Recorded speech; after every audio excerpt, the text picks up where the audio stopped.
February 1944, a single American fighter pilot named Commander James H. Flatley climbed into his F-6F Hellcat and took off from the USS Enterprise.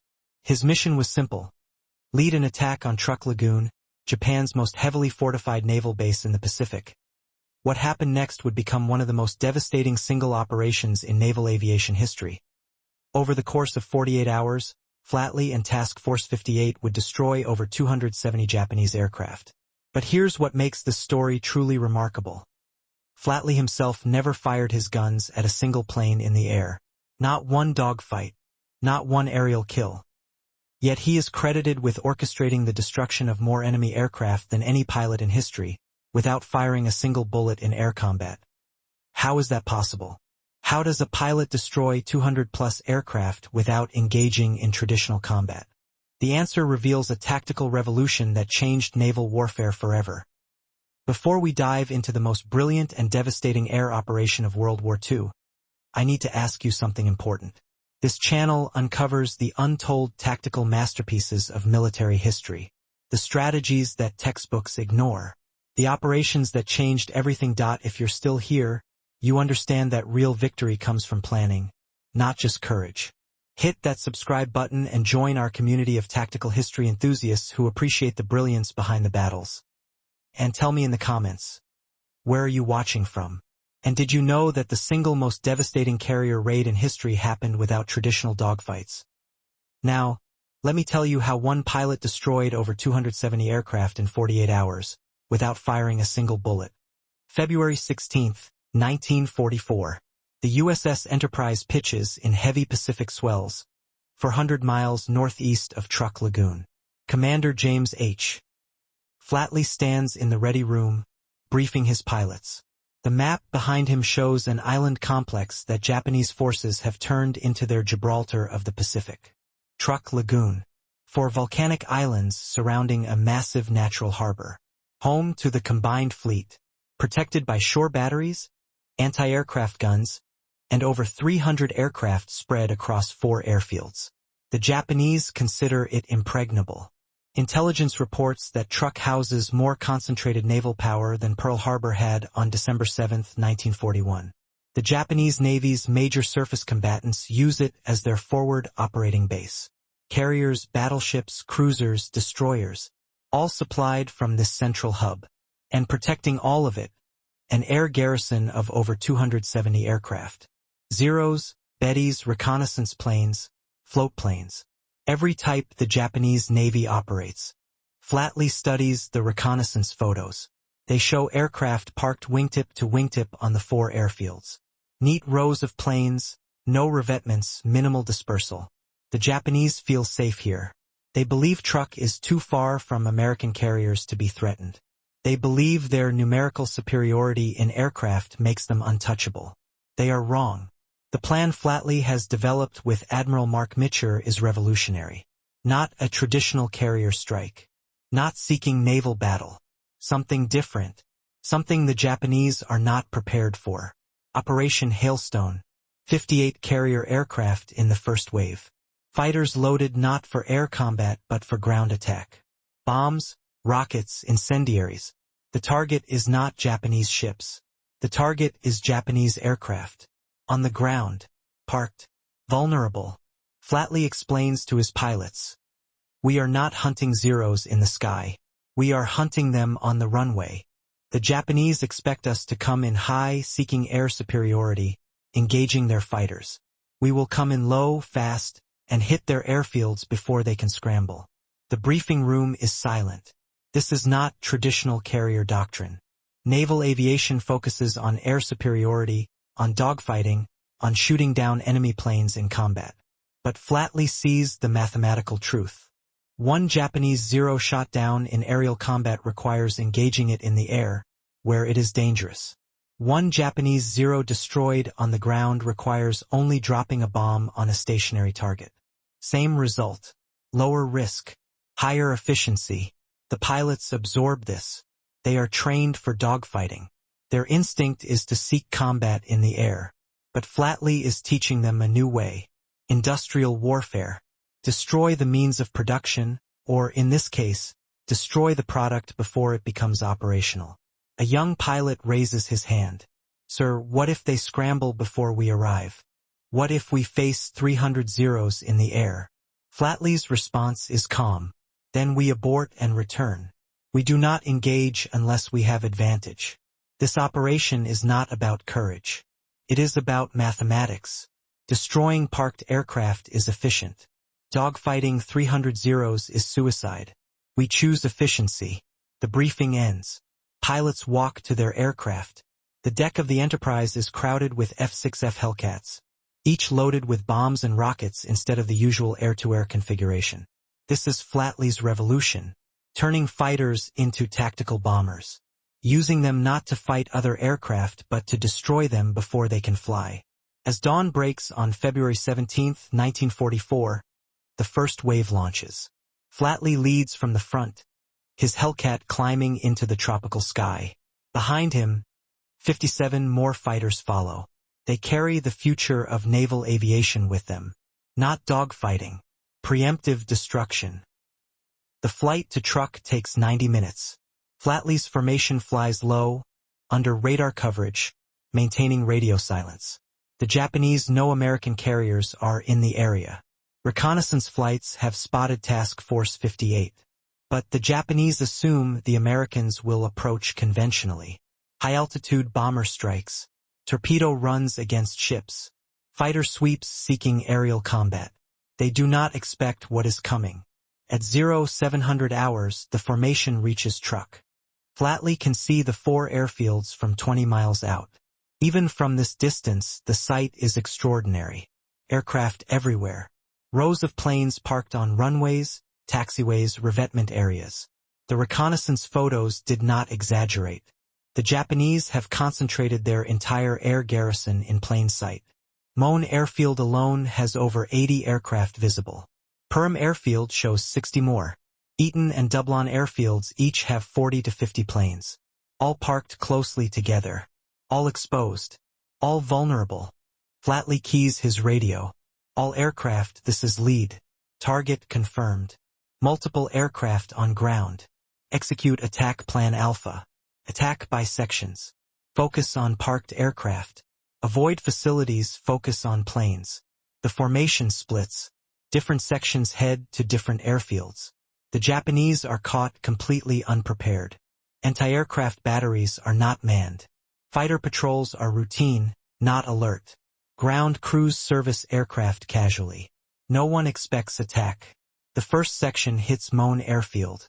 8 Hellcats diving from 3,000 feet, releasing bombs on the packed flight line. The explosions are devastating. Aircraft explode in sequence as bombs walk down the line of parked planes. Zeros, Bettys, reconnaissance aircraft, all erupting in flames. The initial strike destroys perhaps 20 aircraft in 30 seconds. Japanese personnel run for cover. Sirens begin wailing. Too late.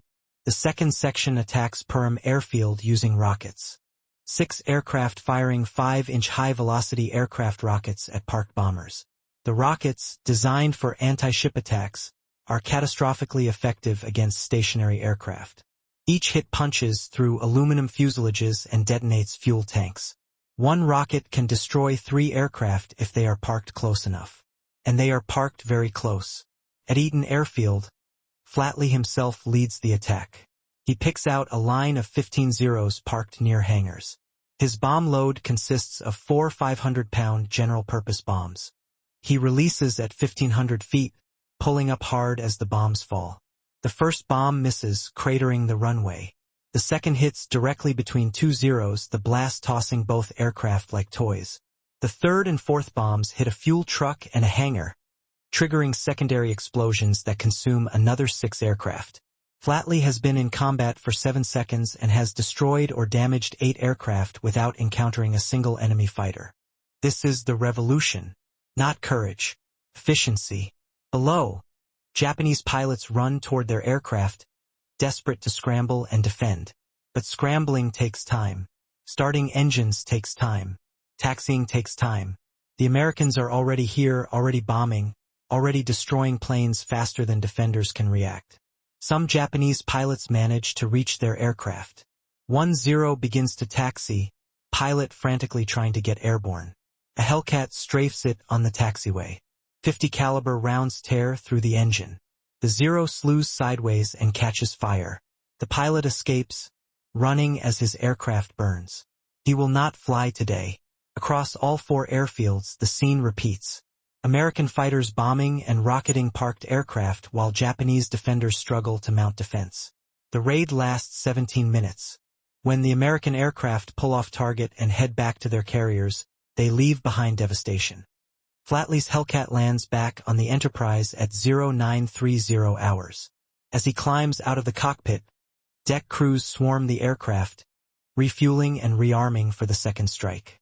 The efficiency is remarkable. Enterprise can turn around a strike package in under 2 hours. This is American industrial capacity at sea. The first wave pilots gather for debriefing.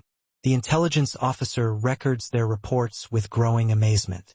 Aircraft destroyed. At least 70 confirmed. Probably more. The numbers keep rising as pilots describe what they saw. 8 aircraft here. 12 there. An entire line of bombers burning at Perm. Secondary explosions consuming hangars full of planes. The Japanese air garrison at Truk is being systematically dismantled. And the Americans have lost 0 aircraft to enemy fighters. Because there were no enemy fighters. The Japanese never got airborne. This is the brilliance of Flatley's plan. Attack before they can react. Destroy them on the ground where they are helpless. Admiral Mitcher reviews the reports and orders immediate follow-up strikes. The Japanese will be recovering now, trying to salvage aircraft, reorganize defenses, prepare for counterattack. Hit them again before they can. The second wave launches at 1,100 hours. Another 58 aircraft armed the same way. Bombs and rockets for ground attack. The pilots know what to expect now. Chaos on the ground. Burning aircraft. Desperate defenders. They are not disappointed. The second strike finds Truk still burning from the first. Black smoke rises from all 4 airfields. But there are still intact aircraft. Still targets. The Japanese have tried to disperse surviving planes, moving them away from obvious parking areas, hiding them near tree lanes, camouflaging them hastily. It does not matter. The American pilots hunt methodically. Any aircraft is a target. Damaged aircraft are targets. Even wrecks are rebombed to ensure complete destruction. Nothing reparable can be left. At Moan Airfield, a Hellcat pilot spots a Betty bomber being towed by a truck, apparently trying to escape to a remote part of the field. He dives and releases his bombs. The Betty disintegrates. The truck flees. On Perm, Japanese ground crews have pushed several damaged Zeros into a ravine, hoping to hide them. An American pilot spots the glint of metal and drops incendiaries. The ravine becomes an inferno. This is total war. Not just defeating the enemy, destroying their capacity to fight. The second wave destroys another 60 aircraft confirmed. The pattern continues through the afternoon. Third wave at 1,400 hours. Fourth wave at 1,630 hours. Each strike finds fewer targets but ensures completeness. By evening of the first day, February 17th, the Japanese air garrison at Truk has been effectively eliminated. Over 180 aircraft destroyed or damaged beyond repair. The Japanese managed to launch exactly 9 fighters during the entire day. 9 aircraft out of 270. These 9 fighters engage American strike groups briefly but achieve nothing. Most are shot down by escorting Hellcats. The rest flee. Flatley has not fired his guns in air combat once. He has dropped bombs on parked aircraft. He has coordinated strikes. He has led formations. But he has not engaged in traditional dogfighting. And he has overseen the destruction of more enemy aircraft in one day than most aces destroy in entire careers. That night, as Task Force 58 steams in the darkness, Flatley writes his after-action report. The assessment is clinical. Truk's air capability has been neutralized. Recommend continued strikes tomorrow to ensure complete destruction of aviation assets and shift focus to naval targets. The revolution in naval aviation has been proven. Ground attack is more efficient than air combat. Destruction of parked aircraft is more valuable than shooting them down. Industrial logic applied to warfare. February 18th, dawn. The second day of Operation Hailstone begins with reconnaissance flights over Truk. The photos show devastation. Moan Airfield's runway is cratered and littered with burned aircraft hulks. Perham Airfield looks like a junkyard. Eton and Dublon show similar destruction. But intelligence identifies 17 aircraft that might still be operational. 17 out of 270. The Japanese have hidden them in dispersed locations, covered them with camouflage, attempted to salvage something from the catastrophe. Flatley reviews the reconnaissance photos and plans the day's strikes. The airfields are finished. Time to shift focus to the ships. But first, eliminate those remaining aircraft. Perfection matters. The morning strike finds the hidden aircraft. A Zero concealed under palm fronds near Dublon. 2 Bettys in a camouflaged revetment on Moan. A reconnaissance floatplane hidden in a cove. American pilots hunt them like predators. Each discovery results in bombs or rockets. By midday, the count of destroyed Japanese aircraft reaches 270. Total. Complete. Not one operational aircraft remains at Truk. The Japanese air garrison has been annihilated. But Operation Hailstone is not finished. With air opposition eliminated, Task Force 58 shifts to naval targets. The harbor is full of ships. Japanese merchants, tankers, auxiliaries, and several warships. Without air cover, they are helpless. American dive bombers and torpedo planes attack systematically. The light cruiser Naka is sunk. The destroyer Fumizuki goes down. 3 auxiliary cruisers are destroyed. Over 30 merchant ships are sent to the bottom. Truk Lagoon becomes a graveyard. Ships burning, sinking, exploding. The harbor fills with oil slicks and debris. Japanese sailors abandon ships and swim for shore. There is no rescue. No air cover means no defense. The Americans attack with impunity. Flatley coordinates the naval strikes with the same efficiency he brought to the airfield attacks. Target priority. Systematic destruction. No wasted effort. By the afternoon of February 18th, Truk has been transformed from Japan's Gibraltar into a strategic liability. The base is untenable. The combined fleet will never return here. The operation succeeds beyond all planning. In 48 hours, Task Force 58 has destroyed 270 aircraft, sunk 2 warships and 32 merchant ships, killed over 4,500 Japanese personnel, and rendered Truk unusable as a forward base. American losses: 25 aircraft shot down by anti-aircraft fire. 0 losses to enemy fighters. Because enemy fighters never got airborne in meaningful numbers. Flatley's tactical revolution proved itself completely. As Task Force 58 withdraws on February 19th, Flatley stands on the deck of the Enterprise and watches Truk disappear over the horizon. Black smoke still rises from the burning harbor.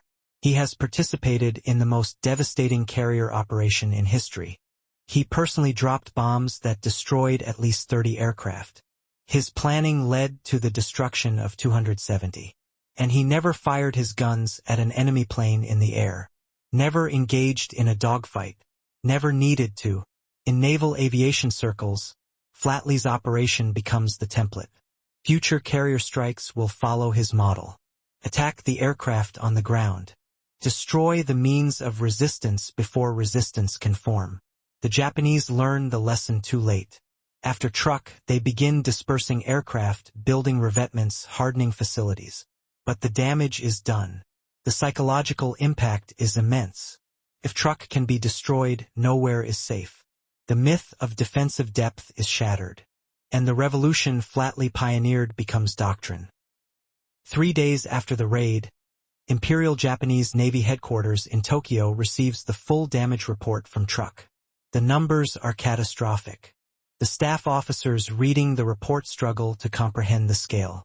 270 aircraft destroyed, not shot down in combat, not lost to accidents or mechanical failure, destroyed on the ground, bombed while parked. The implications are staggering. Admiral Manichi Koga, Commander-in-Chief of the Combined Fleet, reads the report in silence. He understands immediately what has happened. The Americans have developed a new tactical approach. They are not seeking honorable air combat. They are applying industrial efficiency to destruction. Koga's staff debates responses. Disperse aircraft more widely. Build more revetments. Increase anti-aircraft defenses. Station more fighter patrols. But Koga knows these are reactive measures. The fundamental problem remains. American carriers can appear anywhere, launch massive strikes, and overwhelm defenses through sheer volume. The Japanese cannot match American production, cannot replace 270 aircraft quickly, cannot defend every base simultaneously. The strategic initiative has shifted permanently. In Washington, Admiral Ernest King receives Flatley's detailed after-action report. King has been advocating for aggressive carrier operations for months. Truk proves his doctrine. The report becomes required reading for all carrier task force commanders. Study this. Learn from this. This is how we will win the Pacific War. Not through attrition. Through systematic destruction of enemy capability. King particularly notes Flatley's innovation of using fighters as tactical bombers. The F-6F Hellcat, designed for air superiority, proved equally effective dropping bombs on ground targets. This dual capability multiplies carrier striking power. A carrier air group can now destroy enemy aircraft whether they are airborne or parked. The tactical flexibility is enormous. Naval training schools begin incorporating Flatley's methods. Student pilots practice both dogfighting and ground attack. The curriculum emphasizes target selection, bomb delivery, rocket attacks.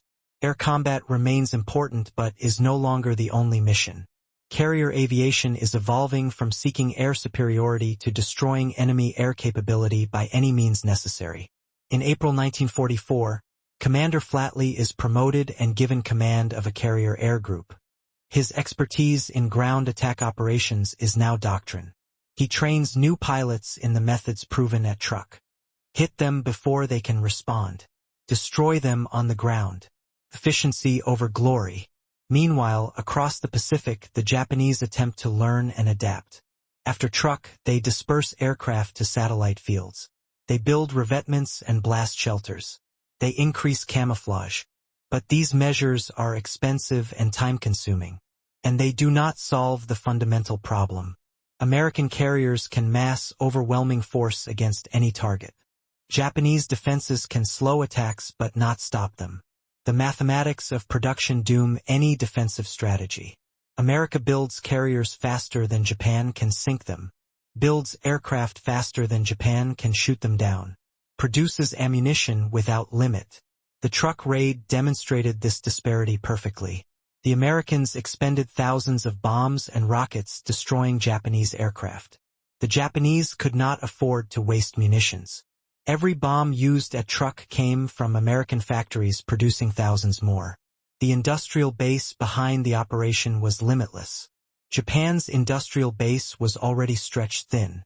Flatley never considered ammunition conservation. He dropped bombs until targets were destroyed, knowing resupply was automatic. This abundance, more than tactics or courage, determined the outcome. In June 1944, Operation Hailstone is analyzed in classified military journals. The conclusion is unanimous. Flatley has pioneered the future of carrier warfare, not through technological innovation, through tactical revolution. August 1944, 6 months after Truk. The lessons learned from Operation Hailstone are now standard procedure across the Pacific Fleet. Every major carrier operation follows Flatley's template. Suppress enemy air power first. Destroy aircraft on the ground. Control the air by eliminating the aircraft before they fly. The results are consistent and devastating. At Tinian, American carriers destroy over 60 Japanese aircraft on the ground before the invasion. At Peleliu, another 40 aircraft eliminated in pre-invasion strikes. At Iwo Jima, more than 100 planes destroyed in raids preceding the landing. The pattern repeats across every operation. The Japanese cannot adapt fast enough. They try building more dispersed airfields. They construct underground hangars. They develop elaborate camouflage. None of it matters against the volume of American attacks. Task Force 58 can put 300 aircraft over a target in hours. No dispersal can hide from that many searching eyes. No camouflage can survive that much ordnance. Flatley, now commanding Air Group 5, participates in the Marianas Campaign. The operation is Truk magnified. Over 400 Japanese aircraft destroyed in 3 days. Most on the ground. Most before they can launch.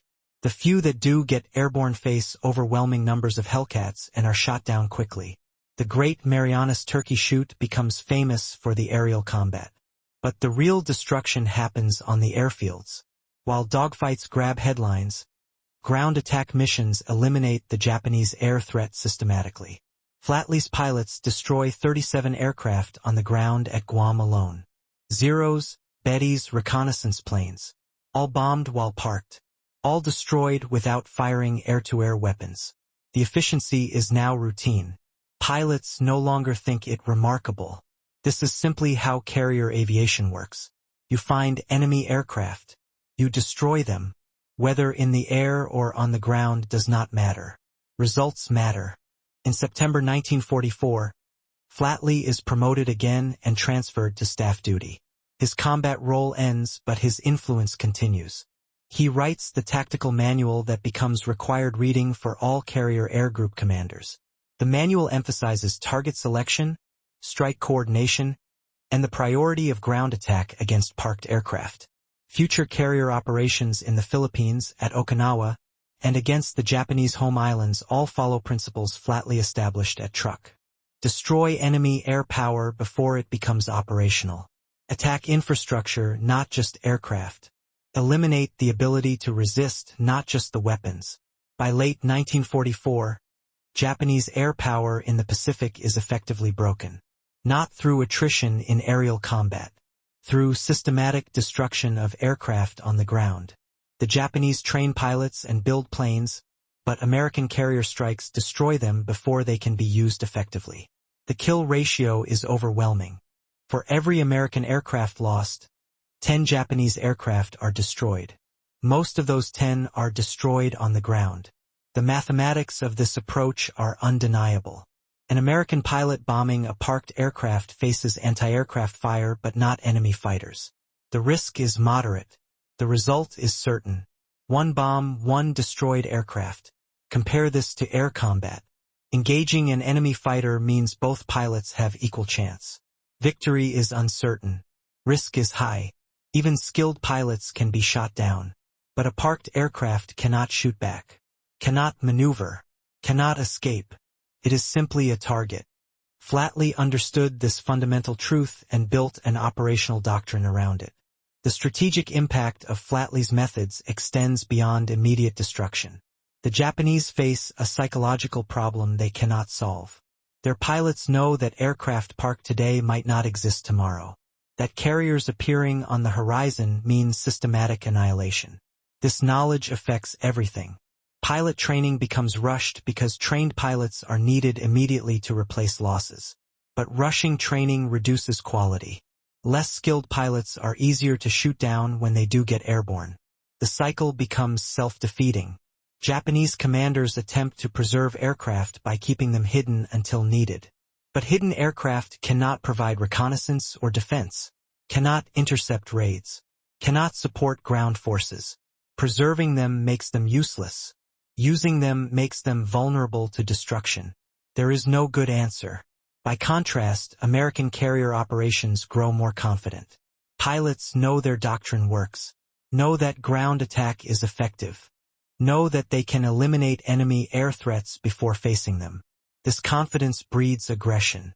Task Force 58 operates with impunity by late 1944. They strike targets at will. The Japanese cannot effectively respond. In November 1944, Flatley receives the Navy Cross for his leadership at Truk. The citation reads, "For extraordinary heroism and distinguished service in operations against the enemy, Commander Flatley planned and led attacks that resulted in the destruction of hundreds of enemy aircraft and ships, demonstrating exceptional tactical skill and aggressive determination." But Flatley understands the truth. The medal recognizes tactical innovation, not personal heroism. He never engaged in dramatic dogfights, never faced the enemy ace-to-ace. He simply recognized that destroying aircraft efficiently matters more than destroying them gloriously. The numbers tell the story. Operation Hailstone destroyed 270 aircraft for the loss of 25 American planes. A kill ratio of over 10-1. Traditional aerial combat rarely achieves such ratios. Dogfighting is costly even when victorious. Ground attack is efficient. This efficiency, repeated across hundreds of operations, decides the air war in the Pacific. Japan cannot sustain 10-1 loss ratios, cannot replace aircraft and pilots fast enough. The attrition is mathematically unwinnable. American production overwhelms Japanese capacity.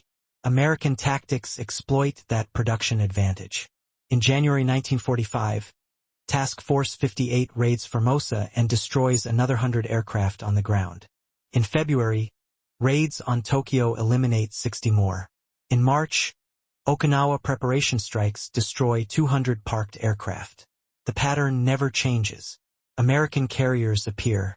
Japanese aircraft die on the ground. The war continues. By April 1945, Japan has virtually no operational aircraft left in the Pacific. The remnants are hidden, preserved for kamikaze attacks. But even kamikazes require aircraft. And American carrier strikes keep destroying the aircraft before they can be used. The kamikaze strategy requires Japan to husband resources for suicide attacks. But husbanding means concentration. Concentration means vulnerability. American reconnaissance finds the concentrations. Carrier strikes destroy them. Flatley's doctrine works against kamikazes as effectively as it worked against conventional forces. When Japan surrenders in August 1945, the Imperial Japanese Navy has fewer than 500 operational aircraft remaining. They started the war with thousands. American carrier strikes destroyed most of them. Not in aerial combat. On the ground. Parked. Vulnerable. Efficient targets. Commander James Flatley, the pilot who destroyed over 270 aircraft without firing a bullet in air combat, proved that victory comes not from courage alone but from tactics that exploit industrial advantage. The lesson resonates beyond World War II. Modern air forces still prioritize destroying enemy aircraft on the ground. Still strike airbases before seeking aerial combat. Still follow the doctrine Flatley pioneered at Truk Lagoon in February 1944. 60 years later, in 2004, military historians gather at the Naval War College to commemorate Operation Hailstone. Commander James Flatley, now retired Rear Admiral, age 93, attends as guest of honor. The symposium analyzes his tactical innovation and its lasting impact on naval aviation. A young Navy pilot, recently returned from operations over Afghanistan, asks Flatley a question. "Sir, when you planned Truk, did you realize you were changing carrier doctrine forever?" Flatley considers the question carefully before answering. "No, I was trying to solve a tactical problem. We had intelligence showing 270 enemy aircraft at Truk. Engaging them in traditional air combat meant accepting casualties. Destroying them on the ground meant eliminating the threat without the cost. It was mathematics, not innovation." But the young pilot presses. Yet no one had done it before on that scale. Why not? Flatley smiles. Because carrier aviation was built around the romance of dogfighting. Pilots wanted to be aces. They wanted aerial victories. Dropping bombs on parked aircraft seemed unglamorous. But war is not about glory. It is about achieving objectives efficiently. The symposium discussions focus on how Flatley's methods influenced modern doctrine. The 1967 Israeli Air Force preemptive strike that destroyed the Egyptian Air Force on the ground in the Six-Day War followed the same principles. The 1991 Gulf War opening strikes targeting Iraqi airfields used Flatley's template. The 2003 Iraq invasion began with cruise missiles destroying aircraft in hardened shelters. All applications of the same fundamental truth. Destroying aircraft on the ground is more efficient than fighting them in the air. Flatley's contribution was proving it could work at scale. A military historian presents analysis of Truk's impact. The operation represented a paradigm shift from seeking battle to destroying capability, from honor-based combat to efficiency-based warfare, from treating aircraft as opponents to treating them as targets. This shift, more than any technological advancement, characterized American success in the Pacific War. During the lunch break, a Japanese naval historian approaches Flatley. They speak through a translator. The historian has studied Japanese records of Truk.